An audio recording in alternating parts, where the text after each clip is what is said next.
Sejam bem-vindos ao programa Saber Direito. Sou Flávio Cardoso, sou advogado, professor de Direito Processual Penal. E o tema desses nossos encontros aqui durante essa semana vai ser provas no processo penal. Um importante tema para a gente debater, para a gente conversar, para a gente ver os seus principais aspectos e poder ter uma visão geral desse tema que é, sem dúvida, um dos mais importantes do nosso direito processual penal. Eu tenho aqui a honra de apresentar os alunos que compõem a nossa bancada aqui no estúdio. Eu cumprimento, dou as boas-vindas ao Marlon Geraldo, Cristiane Golias, Walter dos Santos. Sejam muito bem-vindos e estamos à disposição aqui, eventualmente, para qualquer pergunta. Pergunta também, vocês podem mandar para o e-mail saberdireito@stf.jus.br. Estaremos aqui à disposição para atender suas dúvidas. Importantíssimo que vocês identifiquem nesse e-mail o tema, que é exatamente esse que a gente vai tratar, de provas no processo penal, e o professor, no caso, eu, Flávio Cardoso. Tá certo? Vamos começar, então, sem mais delongas, a tratar de provas no processo penal. Quando falamos de prova, obviamente que diversas acepções dessa palavra surgem na nossa cabeça. Pensamos em provas para diversas coisas, inclusive preocupação daquele que se forma no curso de Direito, a chamada prova da OAB. Se fala aí prova no sentido de exame, de avaliação, não é verdade? É uma das acepções dessa palavra. E no processo penal, o que é que a gente vai entender por prova? Um conceito bastante simples, porém completo, pode ser: prova é todo elemento através do qual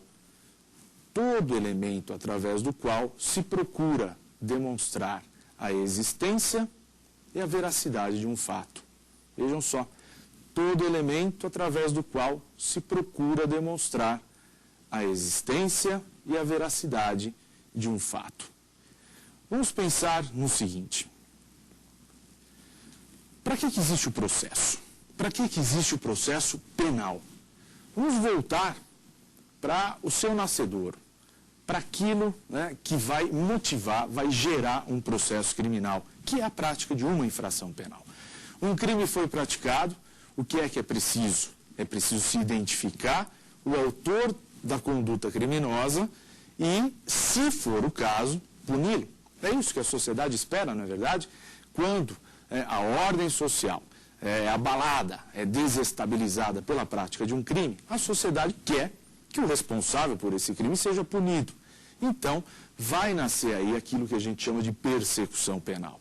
Sendo identificado um provável autor, ele vai ser objeto de um processamento, uma atividade estatal que vai buscar lhe dar todas as garantias, mas vai buscar apurar esse fato.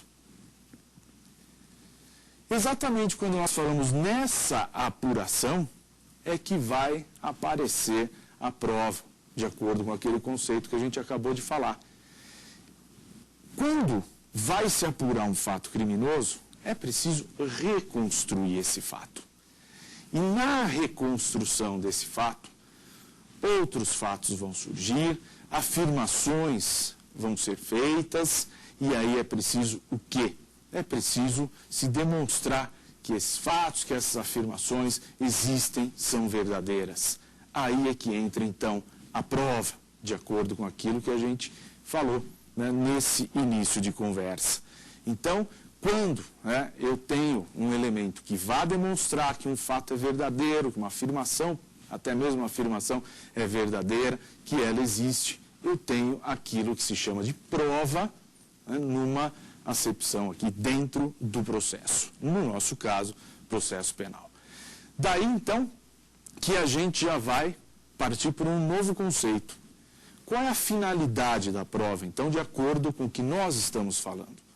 Se a prova é esse elemento que vai demonstrar que algo é real, que algo é verdadeiro, que algo existe, qual é a finalidade disso daí? A finalidade é influenciar na convicção do julgador. Influenciar na convicção do julgador. Ora, se nós estamos falando que, de acordo com a prática de um crime, nós vamos reconstruir esse fato, nós vamos recriar tudo isso que aconteceu, processualmente falando, tudo isso vai ser feito para quê? Para se entregar na mão do julgador e ele poder dizer, então, se aquele indivíduo deve ser punido pela prática do crime ou não.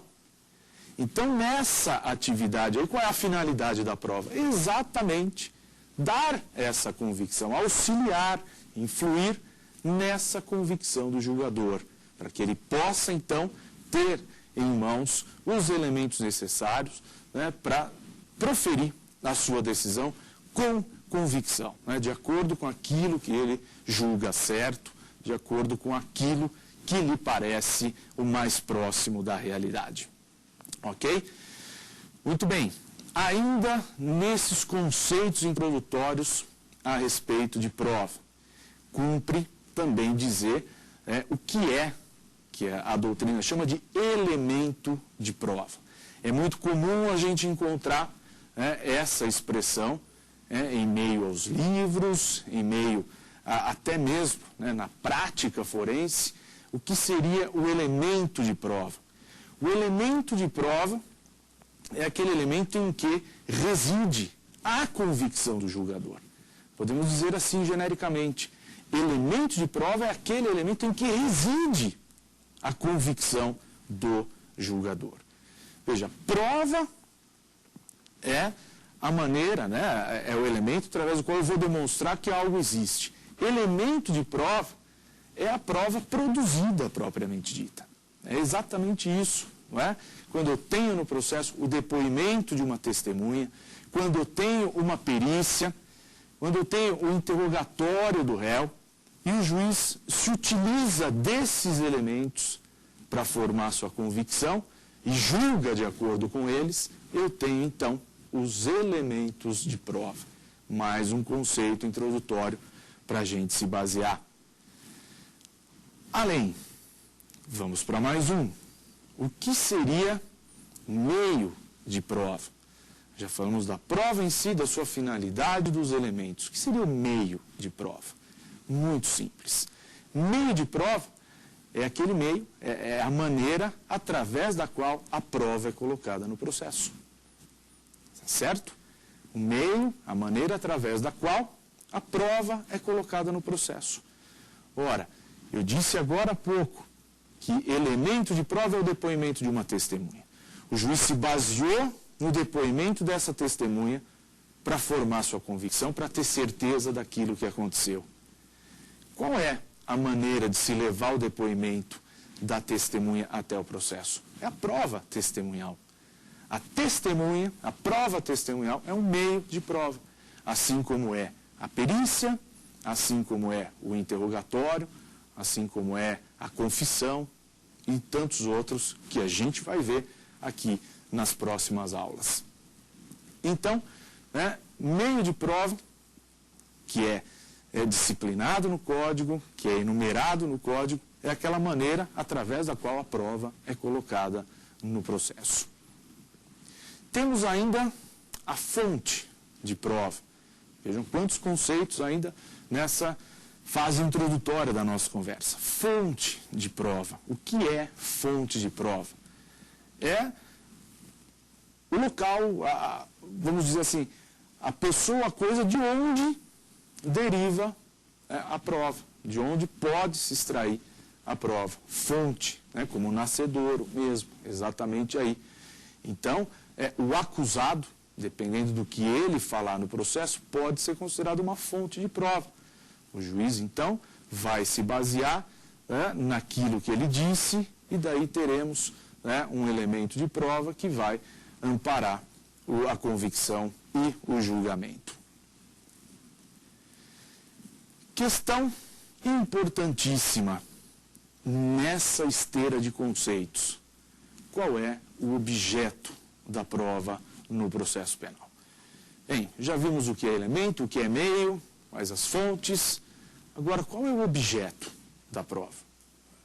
O objeto da prova no processo penal é tudo aquilo que diga respeito à infração penal e suas circunstâncias.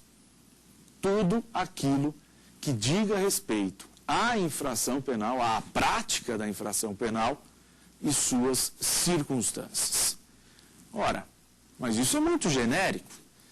É meio que evidente que isso é o objeto da prova, porque se a gente vai apurar um crime, se a gente vai buscar no processo exatamente descobrir o que aconteceu, reconstruir aquela realidade, é claro que tudo que diga respeito à infração penal e suas circunstâncias é objeto de prova. É meio óbvio, mas é isso mesmo. Tudo aquilo que seja importante discutir, recriar, reconstruir, é objeto de prova no processo penal. Tá certo?